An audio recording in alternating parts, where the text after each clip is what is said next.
It's my pleasure to welcome him here tonight. James Yusuf Yee.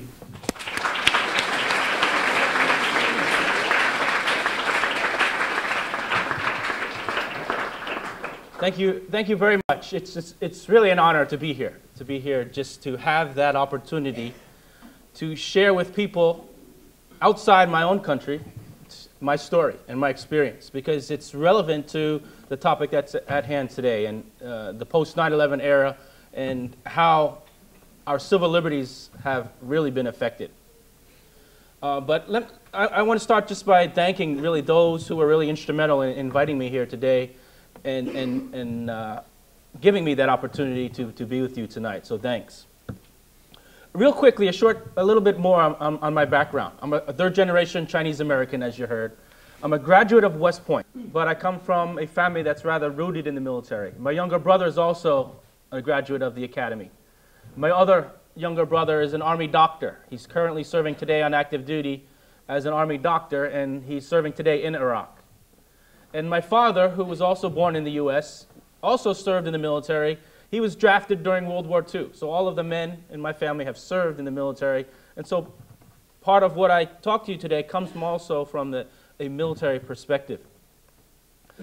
In addition to all of that, I'm also a Muslim convert, which is a really important part of my life experience, because that ultimately tells how I would then go and become a Muslim chaplain to serve within the United States military. And I wish tonight I had the time to go into depth about my journey to Islam and how I converted from Lutheran, one of the more liturgical Protestant denominations, to Islam, and finding the beauty and the commonalities between the two religions. But tonight, because of the shortage of time, I have to really focus on the civil liberties aspects.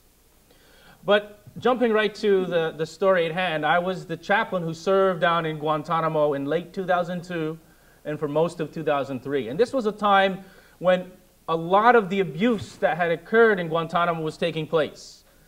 Much of the world didn't know about what was really going on at that period in time. A lot of that had still been kept hidden from the media, even though there were media journalists who went down there at that time. But I was there serving. And when I received those orders from my chain of command to go down to Guantanamo, I initially speculated about why I was being sent to Guantanamo. It was a time when we had these hundreds of prisoners being held in Guantanamo, each and every one of them a Muslim. And so I speculated that maybe the reason why I got those orders as a U.S. Army Muslim chaplain to go down to Guantanamo was so that my government, the U.S. Pentagon, could say publicly to the world that we did have these 660 or so Muslim prisoners in Guantanamo, but that we also had our Muslim chaplain down there to serve their religious needs. And that would be an indication to the international community that my country, the United States, was perhaps treating these prisoners in a way that was humane, and that we were being sensitive to the religious needs of these prisoners in Guantanamo. So this was my initial speculation. And maybe that was the reason why I was sent there. Or maybe it wasn't. But when I got to Guantanamo, my role was to be, one, an advisor to the camp commander on religion, on how religion affected this military detention operation.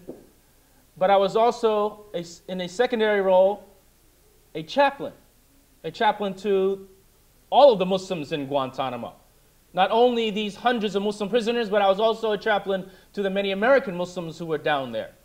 Yes, there are also American Muslims in Guantanamo, not as prisoners, but most of them served as translators. So you could imagine that with a prison population of close to 700, who represented maybe 40 different nations. There were many, many languages spoken in Guantanamo, from Arabic to Pashto to Urdu, Farsi, Turkish. European languages included French and German, Russian. It was American translators who handled the linguistic needs of this military prison operation, most of whom were American Muslims. So I was a chaplain not only to the American Muslim community in Guantanamo, but also to the Muslim prisoners. And in my role as a chaplain to the prisoners, I was one of the very few individuals who was actually allowed to speak freely and openly with these prisoners. And in my interaction with the Muslims in Guantanamo, it became clear what was going on. and I learned a lot about the abuses and the mistreatment that was going on not only in the detention operation, but also in what you might call the intelligence gathering operation. In Guantanamo, there are essentially two operations.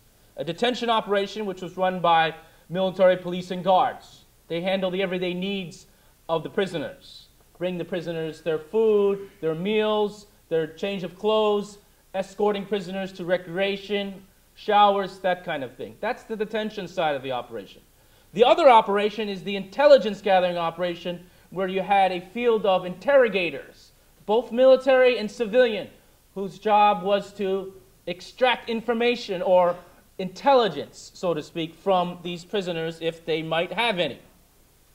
I, as a chaplain, an Army chaplain, was actually assigned directly to the detention operation, because essentially it would be unethical for a chaplain of any denomination to work alongside interrogators in extracting information from prisoners. So I was assigned alongside the guards to help relieve much of the tension that existed between the prisoner and the guards.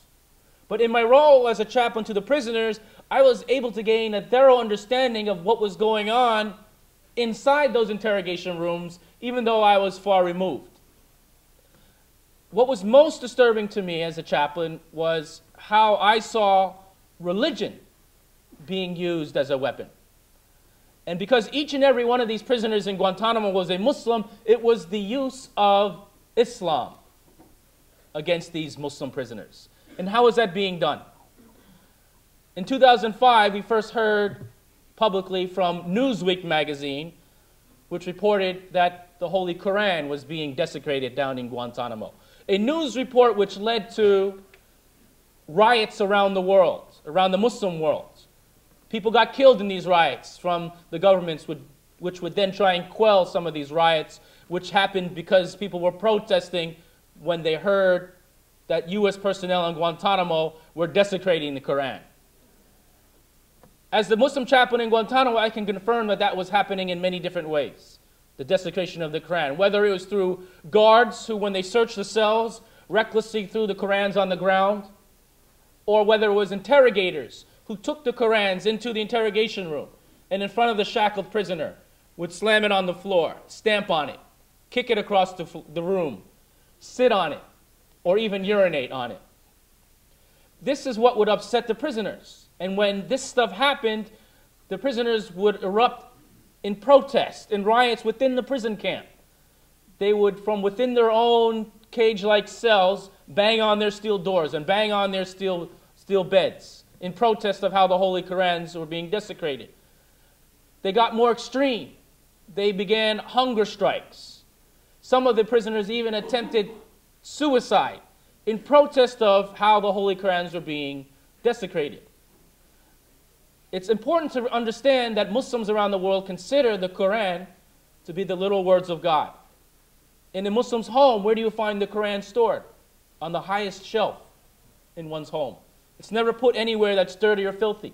A Muslim student will never take the Holy Quran and put it under his or her chair, because then you would be sitting over the Quran, and that would be deemed as being disrespectful to the words of God.